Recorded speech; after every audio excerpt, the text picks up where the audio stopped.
Boa noite, meus amigos, boa noite, minhas amigas, tudo bem com vocês? Queria agradecer aí a paciência de todos e a participação nas nossas lives. Hoje faremos aí uma live especial sobre essa doença aí que está assustando todo mundo, chamada infecção pulmonar grave por coronavírus. Esse vírus aí que mais uma vez surge nesses países com uma população muito grande, como a China.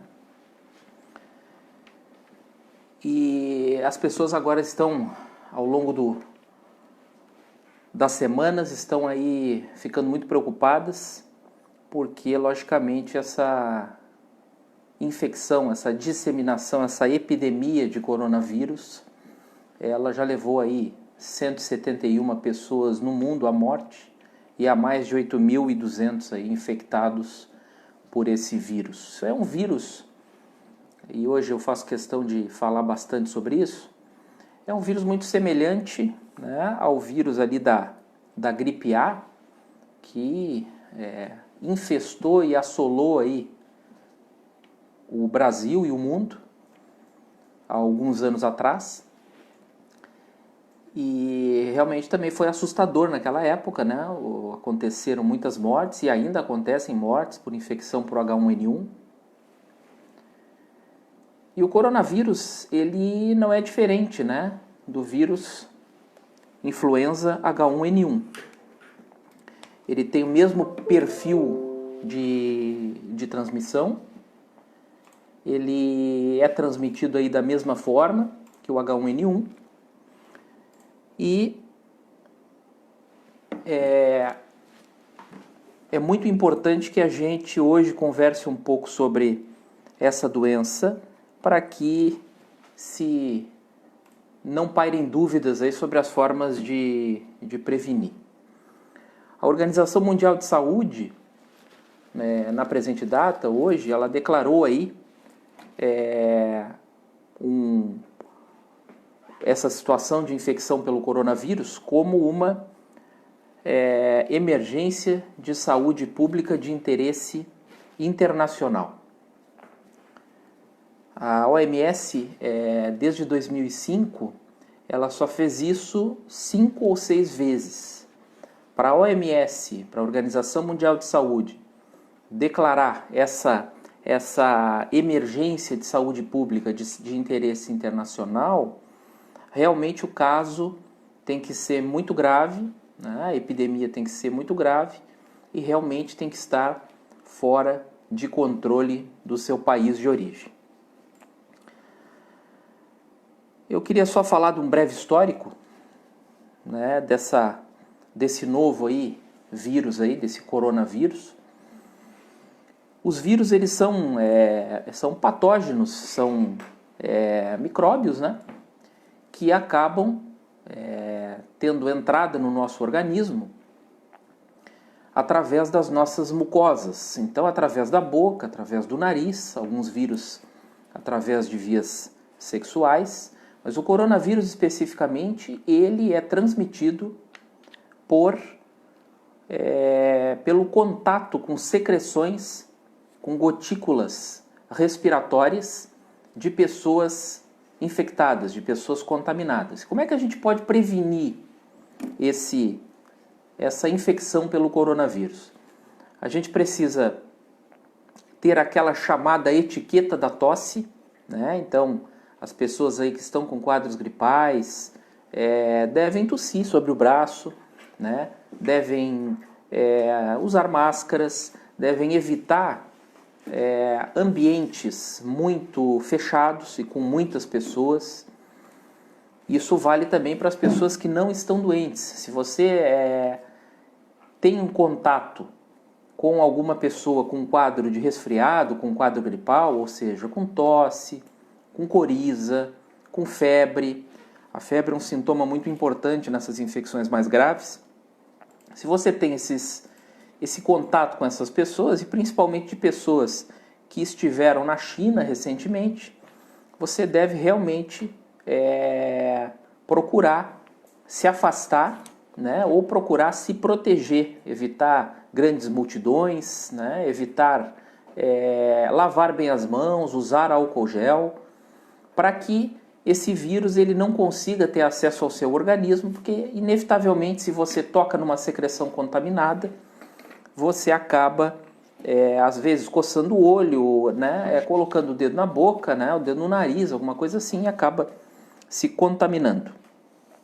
O grande problema dessa situação do coronavírus é que esse vírus, assim como o H1N1, ele causa uma infecção grave nas vias respiratórias.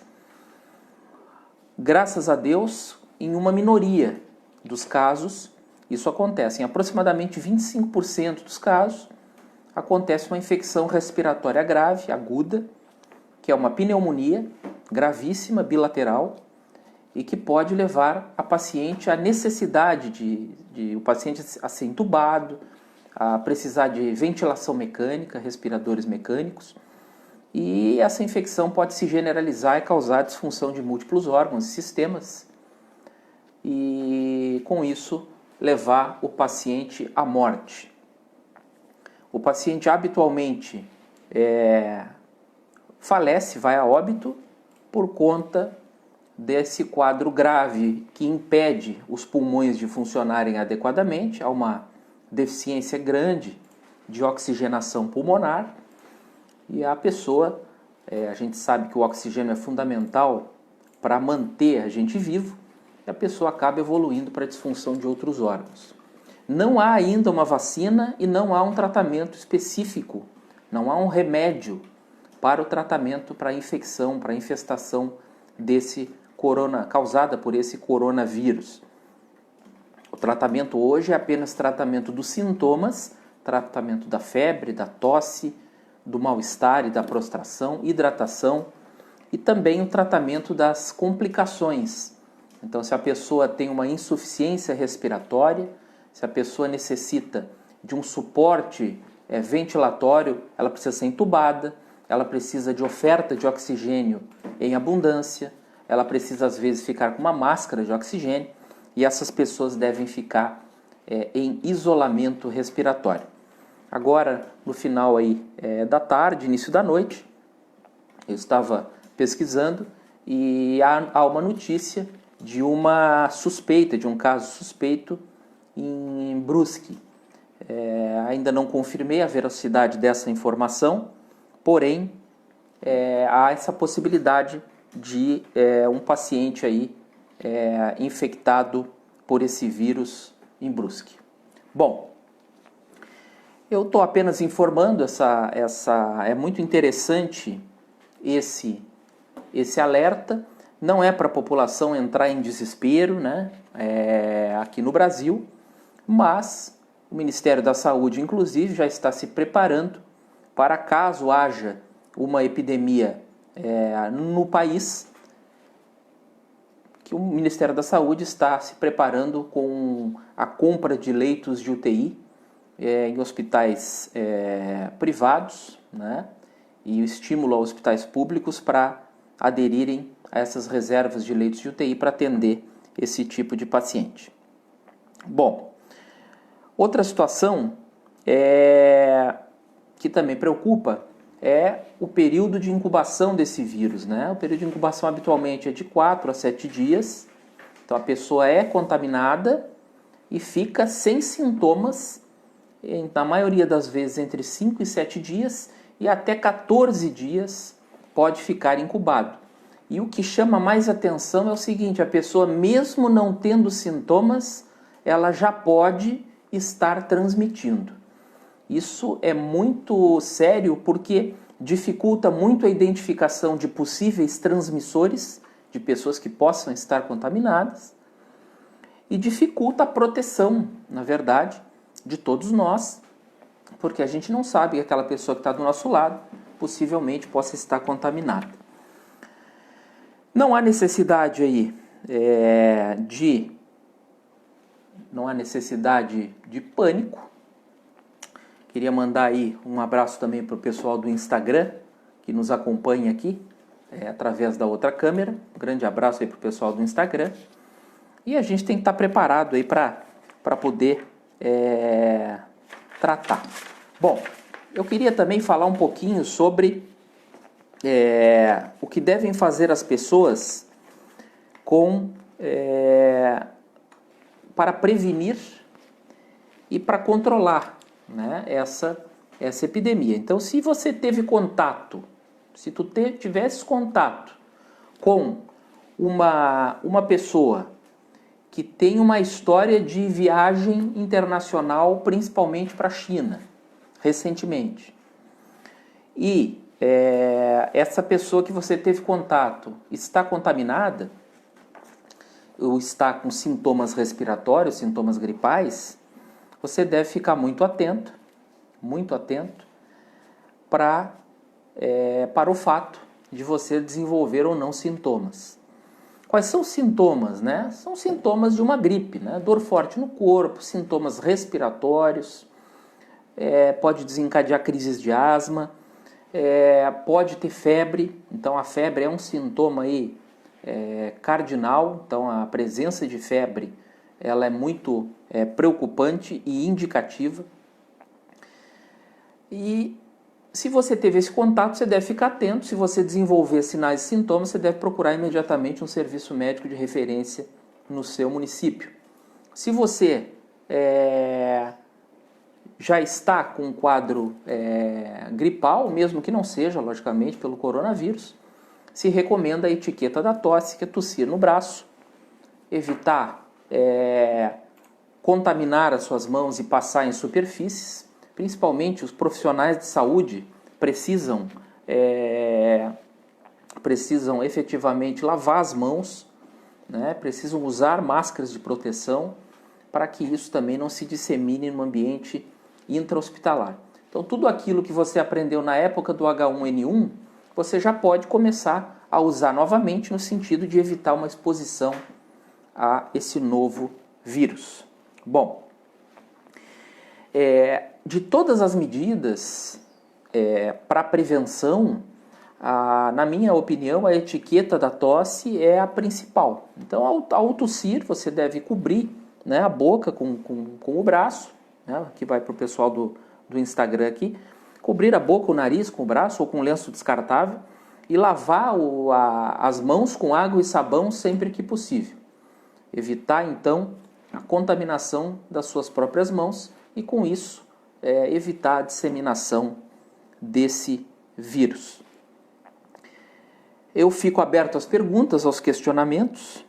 Eu vou agora mandar um agradecimento aí pro José Cerqueira e para a Andréia. Um abraço aí para a Andréia Matheus, um abraço para a Angélica Leal, para o Renato Oliveira e para a Luísa Silva, para a Jordana e a Josiane Valgas, para a Marise Rogério, para o Wilson Luiz Orlando, obrigado, para o Mário César de Carvalho, um grande abraço, César, para a Patrícia Marcon, para a Albertina Constantino, para o Antônio Gazola Neto, para a Evanete de Oliveira, para a Lu Madeira, Ju de Farias Darella, para o Renato Antunes, para a minha tia lá em Rio Grande, a minha tia Marlete, um abraço, para o Diego Clarinda, Diego, precisamos conversar, um grande abraço aí para ti, para a dona Kita Ilzendegger, para o meu amigo Romualdo Guzatti, para a Nete Alves, para a Ju Jaques e para todos aqueles que estão aí participando, para a dona Elúzia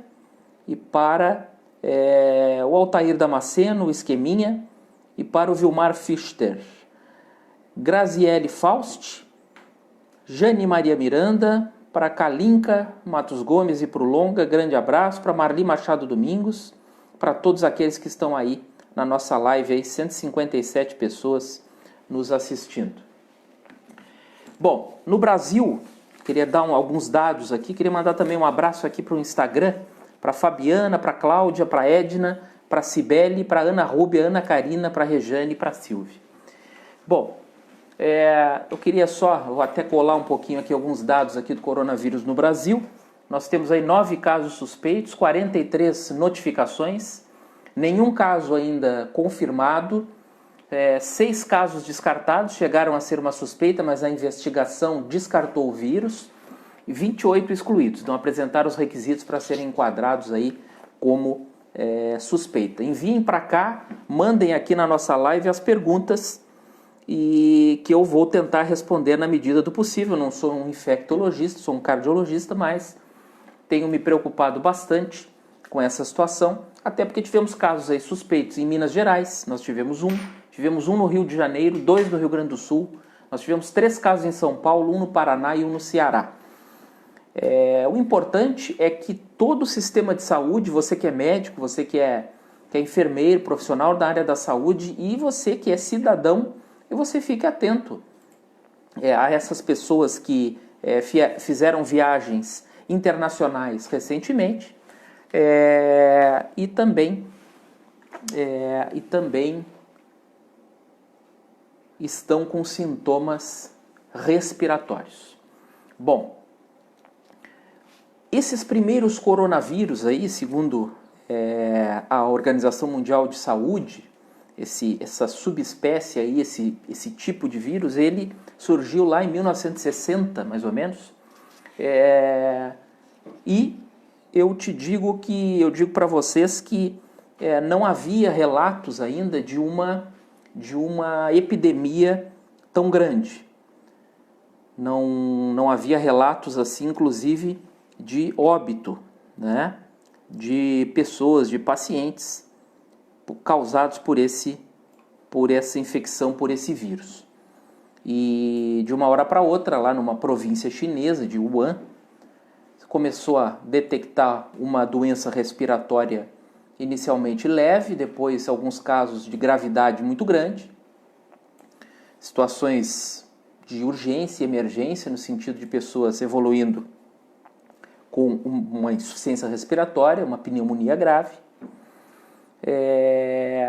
E com isso, essa província foi aos poucos sendo isolada para que não se conseguisse disseminar esse vírus além dessa província, só que isso é uma coisa muito difícil, é impossível. Quando as autoridades chinesas decidiram isolar essa província, mais de 300 mil pessoas aí já tinham saído, né, da província ou circulado nessa província e com isso podem ter levado esse quadro infeccioso para os 4 cantos do mundo. Ainda não se sabe quem é o responsável pela transmissão inicial, não se sabe ainda se foi por algum animal silvestre, especificamente, nem se sabe como esse animal silvestre transmitiu a doença, mas uma pesquisa ali de cientistas chineses está direcionando a responsabilidade dessa transmissão para um animal que provavelmente seria uma cobra, um tipo de cobra, né? Essa infecção já chegou aí em 18 países nos 4 continentes, já chegou nos Estados Unidos, no Canadá, já tem casos aí confirmados, né, além da China, na França, nos Emirados Árabes, na Austrália, no Nepal e em outros países aí da Ásia. A gente sabe que a China é um país extremamente populoso e isso facilita muito a disseminação desse tipo de infecção viral. Bom, algumas medidas lá na China estão sendo tomadas, muitas pessoas em isolamento, mas a disseminação do vírus parece não cessar, não parar, e realmente há uma grande dificuldade de controle nesses casos de epidemias por vírus. Queria mandar um abraço para o pessoal da Luri Marketing, um grande abraço, e agradecer aí a participação de todos aí que estão nos assistindo. Bom, a primeira morte, né, causada aí por esse vírus aconteceu ali em mais ou menos 9 de janeiro, 10 de janeiro, exatamente lá nessa província, e era um homem de 61 anos com grandes dificuldades respiratórias. Como é que esse vírus, então, ele se instala e acaba causando a morte? Esse vírus ele entra pelas nossas mucosas, ou da cavidade oral, ou através de mucosa ocular. Então, se você está com a mão contaminada, você toca no olho, você bota a mão na boca e esse vírus entra no teu organismo, e aí ele pode causar uma infecção leve, né? Mas também pode causar uma infecção muito grave. Essa infecção grave, ela geralmente é localizada nos pulmões. Os pulmões eles ficam repletos de secreção e de líquido. Então a gente costuma dizer que vira uma síndrome respiratória aguda grave, né? Há um comportamento padrão de comprometimento pelo raio-x, e esse acúmulo de secreção e de líquido e essa liberação de substâncias tóxicas aí, quando acontece essa infecção, ela faz com que o pulmão perca a sua capacidade de fazer a troca de gás carbônico por oxigênio. Então a pessoa começa a ter dificuldades para respirar, e além dos sintomas constitucionais, que são febre, né, queda do estado geral, cianose, a pessoa pode ter rouxidão na volta da boca, né, nas extremidades, e com essa dificuldade respiratória, há necessidade de um suporte ventilatório. O que é o suporte ventilatório? É muitas vezes colocar uma paciente com uma máscara de oxigênio, recebendo oxigênio em grande concentração, para suprir essa dificuldade, né, de troca de gases dentro do pulmão, ou entubar o paciente e fornecer ar sob grande pressão, ar rico em oxigênio a 100%, para que de alguma forma se consiga oxigenar o sangue da pessoa e com isso a pessoa possa sobreviver, né, até que essa infecção grave se termine. O grande problema, nós temos evidenciado isso tanto no H1N1 como aí no coronavírus. O grande problema é a generalização da infecção ou a complicação de outros órgãos vitais, como os rins, evoluindo com insuficiência renal, e outros órgãos também que ficam acometidos por causa dessa dificuldade de oxigenação. E as pessoas acabam evoluindo a óbito por parada cardíaca. E não há um tratamento, não há um remédio, né, específico para o tratamento do vírus coronavírus no momento. Por exemplo, para o H1N1 a gente usa aquele Tamiflu, né? E muitas vezes a gente acabava resolvendo a situação, tanto em infecções leves quanto em infecções mais graves. Isso não tem para o coronavírus. Então, se você tiver uma infecção por coronavírus, nós temos que torcer para que essa infecção seja leve, porque se ela for grave, a gente só tem que dar o suporte, tentar manter o indivíduo vivo até que a infecção se termine. Nós temos hoje aí um recorde de pessoas nos assistindo, 205 pessoas ao vivo na nossa live. Queria agradecer imensamente a participação aí de todos e dizer que vocês podem mandar perguntas aqui para nós, para que a gente possa tentar, dentro do possível, responder. Vamos mandar alguns abraços. Um abraço para o Luciano Menezes, para o Carlos Roberto Salvador, um abraço para o Vitor Farias, para a Maria de Fátima Xavier, a minha cunhada, para a Bruna lá do Caruru, a Bruna Gonçalves, um grande beijo, Bruna, para a Leila Maria Cidade Fernandes, a Maria Nilza Mendes, para a Joyce Martins, Freitas Frasson, grande abraço, Joyce, Denise Marcon, a Joyce é uma pessoa que eu conheci hoje, é uma profunda entendedora de meio ambiente e que vai nos ajudar muito aí com suas ideias. Um abraço para Denise Marcon, Márcia Aparecida de Souza e para o Hamilton, um grande abraço para vocês, um grande beijo, saudade de vocês. Para Nina Bittencourt, estava meio sumida, um beijo, Nina.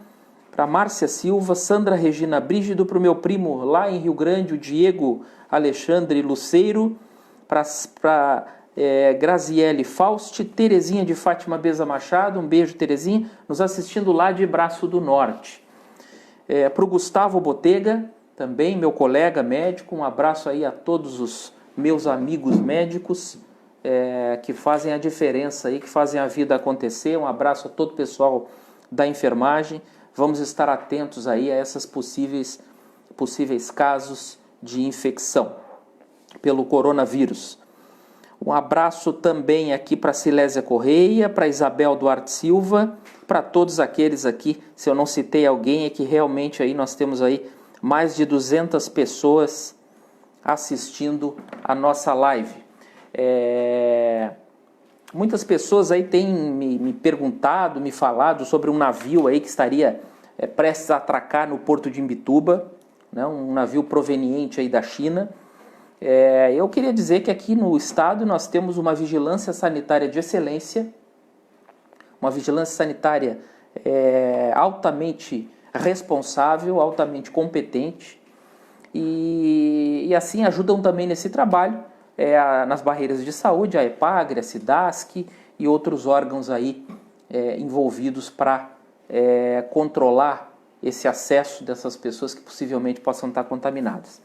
Certamente esses órgãos já estão monitorando esse navio antes que esse navio possa ir atracar no nosso estado. Eu fico muito agradecido aí pelas participações. A Maria de Fátima pergunta quais os cuidados que as crianças devem tomar. Os cuidados que as crianças devem tomar são os mesmos dos adultos.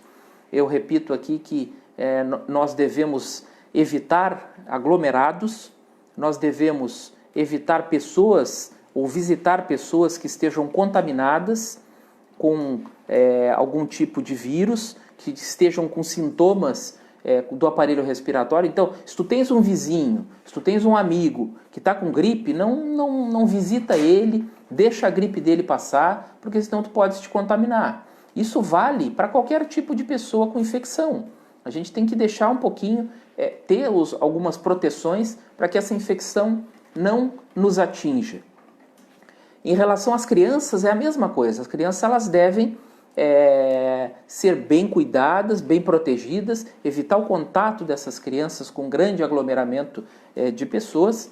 E, logicamente, se você tem uma criança que está desenvolvendo algum sintoma respiratório, sintoma de gripe, você deve, logicamente, levá-la a um serviço de atendimento médico para que ela seja avaliada. Não há nenhum caso ainda identificado no Brasil, não há nenhuma confirmação de nenhum caso, mas eu digo que o nosso país, por ser um país continental, né, e um país que recebe turistas de todo o mundo, eu acredito que logo nós tenhamos o primeiro caso aí notificado e diagnosticado de coronavírus. Então nós precisamos estar preparados, né, e começar a tomar nossas medidas de precaução. Friso mais uma vez que não é para se apavorar, não é para tocar o terror em ninguém, não é para assustar ninguém. Por enquanto a situação está muito tranquila, mas sim para já saber o que fazer. Acho que temos que saber o que fazer para evitar a contaminação. O que mais nos protege contra as doenças é a informação. A informação é o que há de mais precioso para que a gente possa se prevenir.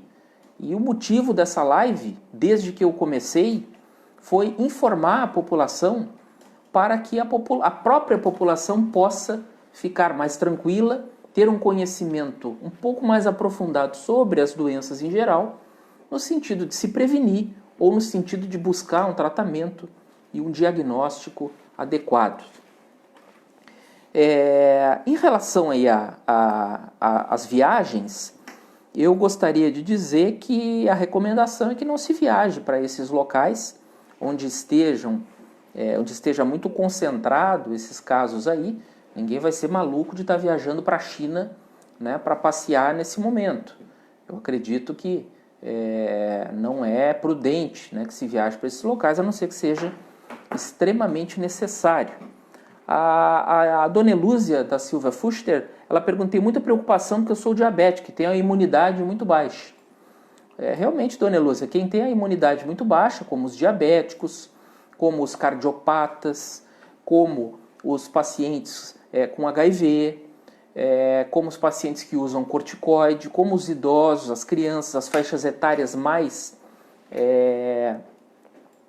avançada e mais jovem, né, extremas, as faixas etárias extremas, elas são mais suscetíveis sim a infecções. infecções em geral, e não seria diferente de uma infecção viral. Então o ideal é ficar mais restrito nesse período, até que se consiga descobrir uma vacina, ou que se descubra um tratamento adequado para que se combata esse tipo de infecção viral.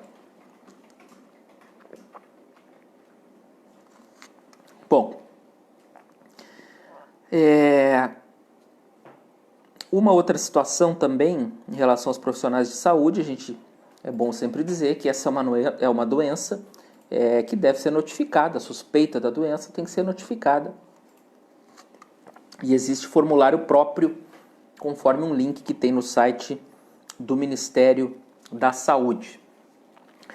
Pelo que se sabe, já tem aí alguns cientistas nos Estados Unidos e também na China tentando desenvolver uma vacina, mas se acredita que em menos de 90 dias não se consiga deixar essa vacina pronta e muito menos produzi-la em escala mundial.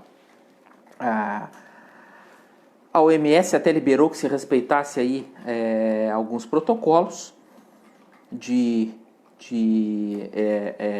para acelerar, na verdade, aí, o processo de confecção aí, de produção da vacina, mas essa vacina ainda não existe. E, infelizmente, nós estamos aí tendo que tomar essas precauções mínimas, mas que são muito simples em relação ao coronavírus. Bom, Dr. Cristiano, eu que sou cardíaco, sou mais suscetível a infecções por vírus? Sim, né? Quem é cardiopata tem uma maior tendência a desenvolver esses quadros infecciosos aí pela imunidade ser muito baixa. Tem uma pergunta aqui. Doutor, o navio saiu de Singapura em dezembro. Se o tempo de incubação varia entre 2 e 14 dias, o que sabemos é que todos estão bem de saúde. Antes que eles atraquem no porto, novamente serão encaminhados para saber como estão cada um deles. Realmente, a Lena Marcelo Gonçalves aí nos deu aí uma dica aqui. Realmente, quando o navio chegar, ele já vai estar, já estará, os pacientes que possivelmente estejam contaminados já estarão ou apresentando sintomas, né, ou já estarão até curados de alguma infecção, dessa infecção viral, que pode também ser leve. A Kalinka Matos Gomes nos manda aqui informação. Obrigado, Kalinka, sabe muito de saúde a Kalinka. O navio chegará dia 7/2 no Porto de Imbituba. Medidas de proteção estão sendo tomadas. A vigilância epidemiológica também está orientada para notificar, investigar e prestar apoio técnico. Obrigado, Kalinka. E a Marlene, que nos mandou a mensagem, a Marlene lá da saúde, que também sabe muito desse tipo de situação, né, para conter esse tipo de epidemia. Parabéns aí, muito obrigado a Marlene e obrigado a Kalinka pelas informações. A Jaque Vargas pergunta: doutor, boa noite, quais os sintomas? Os sintomas, na verdade, são febre, falta de ar, sintomas respiratórios, coriza, mal-estar, prostração, sintomas de uma gripe forte. E aí, já que pode ser uma infecção mais grave, que aí acomete o pulmão como um todo, gerando pneumonia, ou então uma infecção mais leve, autolimitada, que em alguns dias melhora e a pessoa não sofre nada. A Judarela pergunta qual vírus é mais potente, o H1N1 ou o coronavírus. Na verdade, atualmente é o coronavírus, até porque não temos tratamento, né? Não há nenhuma possibilidade de tratamento curativo desse vírus na sua fase aguda, porque não tem um remédio específico para isso e não tem vacina. Então, realmente, hoje é o coronavírus. Queria mandar um abraço também para a Carolina Arseno, que está nos assistindo. Dizer para a Carolina que o Danilo vai casar com ela agora em 2021. Tá bom? Avisar a Carolina que nós estamos cobrando o Danilo sobre isso, sobre essa situação. Tá bom? Um abraço, Carolina, um beijo para ti. Né? Mas não é brincadeira não, nós estamos cobrando dele. Queria agradecer também a Kika Fragnani, queria agradecer a Fátima, Cíntia, Franciele, o Quinho, um abraço Quinho, também a Lucimar e a Kelly. Nós estamos aí nas redes sociais, estamos aí no Facebook e também estamos no Instagram. Eu também peço a atenção de vocês, levando em conta o tema, que ainda existem muitas pessoas que morrem de H1N1. Então a gente agora acha que o coronavírus vai nos pegar, mas o H1N1 pode nos pegar. E eu já vi gente morrer por infecção por H1N1 porque não tomou vacina. Não tomou vacina porque achou que a vacina ia matar, porque achou que a vacina ia fazer mal, né? Então esse é o primeiro ponto, a questão do preconceito contra a vacina. Isso tem se percebido no Brasil uma redução da procura das pessoas pelas vacinas. Isso é uma coisa errada, né? Nós conseguimos aí erradicar a poliomielite e outras doenças por conta das campanhas de vacinação e da adesão das pessoas a essas campanhas de vacinação. Vacina não é para matar ninguém, né? Habitualmente as vacinas são produzidas utilizando o vírus, né? Só que ele enfraquecido, atenuado. E com isso, a pessoa pode ter algum sintoma, uma febre, um quadro clínico semelhante à doença que está sendo prevenida com aquela vacina, porém, de uma forma muito mais atenuada. Outra situação é a falta de vacinas para todo mundo. Eu acho que isso é um absurdo. Eu acho que a questão da vacina ela devia ser de distribuição universal, independente de grupos, independente de gravidade, e isso realmente é uma luta que nós médicos, profissionais de saúde, devemos travar no sentido de que precisamos oferecer vacinas para todos. É lógico que o Ministério da Saúde manda vacinas para a prefeitura, mas os prefeitos das cidades eles podem sim comprar vacina para toda a população daquela sua cidade, ou também pressionar e buscar recursos e buscar a vacina junto ao governo do estado para que toda a população, ou pelo menos a imensa maioria da população, tenha acesso e seja vacinada. Queria mandar um abraço para o Cássio Medeiros, aí, que está nos assistindo também, e também dizer o seguinte, dizer isso aos nossos aí deputados, que precisamos também rever essa questão da disponibilização das vacinas, e quanto mais pessoas imunizadas, menos o vírus se prolifera. Há necessidade, sim, de que os governantes possam priorizar os serviços de saúde, principalmente a saúde pública. Nós não podemos tolerar que pessoas morram por doenças que poderiam estar erradicadas ou por doenças que poderiam ser prevenidas por uma simples vacina. Tem gente que fala, doutor, o senhor fala isso agora porque o senhor aí está entrando aí na vida política aí, né? Tá querendo aí se promover, o senhor aí é presidente de um partido, é pré-candidato, né?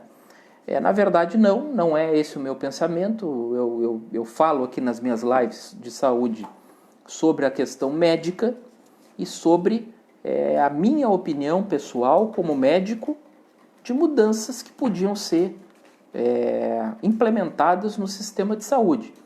Se os governantes, numa dessas, acabam ouvindo uma opinião dessa, pode ser que a gente consiga que haja uma sensibilização desses governantes e talvez alguma coisa mude. Então eu faço a minha parte, eu estou aqui para realmente mostrar os problemas e também sugerir soluções, que acho que é muito mais importante também do que só apontar os problemas. Se eu não me importasse com temas tão importantes para a sociedade, se eu não me preocupasse com a sociedade em si, eu seria diretor do Hospital Conceição até hoje, né? Eu não teria travado aí uma batalha lá dentro, que ficou no passado, mas da qual eu não me arrependo. E a vida, né? A gente evolui e não se faz a nossa vida, a gente não tem sucesso olhando o retrovisor. A gente tem que olhar para frente e tem que olhar para o para-brisa do carro, não para o retrovisor. o que passou, passou, né? E infelizmente hoje aí temos o resultado das escolhas feitas aí pelas direções de certas instituições e também pelas escolhas e opções de alguns gestores públicos, né? De alguns prefeitos, deputados, governadores, senadores. Então eu acho que é importante a gente se posicionar assim, todos nós como cidadãos, de colocar a nossa opinião para tentar, de alguma forma, colaborar. Peço a vocês que mandem aqui mensagens para o nosso Facebook aqui. Hoje nós tivemos aqui um recorde de participação, tivemos mais de 200 pessoas na nossa live, estamos aqui com 161 pessoas. Obrigado, Albertina, um abraço para o Zezinho Antunes, um abraço para a Jordana, para a Ivanir Chamoller, para o João Batista Blasius, para a Zalete Domingos, Elisângela Claudino, para a dona Eva Xavier dos Reis, que eu prometi mandar um beijo para ela hoje, minha paciente, para Ana Paula Machado, Raquel Bittencourt, que fala, infelizmente, por causa de preconceitos e notícias falsas, as pessoas deixam de se vacinar. Realmente, um abraço aqui para Gladys Bressan, um grande beijo para Gladys Bressan. No domingo tive lá na inauguração da padaria, da nova padaria Econolar, lá no Monte Castelo. Muito obrigado lá aos proprietários que fizeram um ambiente muito legal, muito acolhedor. Parabéns lá ao pessoal da Econolar, e me serviu muito bem, muito, muito legal o ambiente. Recomendo a todos que visitem, né? Eu agradeço aí imensamente hoje a participação de todos. Na próxima live nós vamos falar novamente sobre uma questão muito palpitante na nossa sociedade, que é sobre os problemas, os transtornos psíquicos. Vamos falar um pouco de depressão, vamos falar de transtorno de ansiedade, de síndrome do pânico, vamos falar de métodos que a gente pode usar para controlar as crises de pânico. Vamos falar um pouquinho sobre tratamento de depressão, né, de ansiedade, e com a participação da psicóloga Renata, que é especialista em psicologia de pacientes com câncer, pacientes oncológicos. Tá? Então, na próxima live, na quinta-feira da semana que vem, nós aí estaremos com a presença da Renata. A Renata é uma especialista, a Renata aí fez alguns anos de residência multiprofissional, especializada em pacientes aí idosos e pacientes com câncer. Eu queria agradecer aí de coração a todos vocês, muito obrigado. Obrigado pelas mensagens de apoio, obrigado pelas mensagens de incentivo.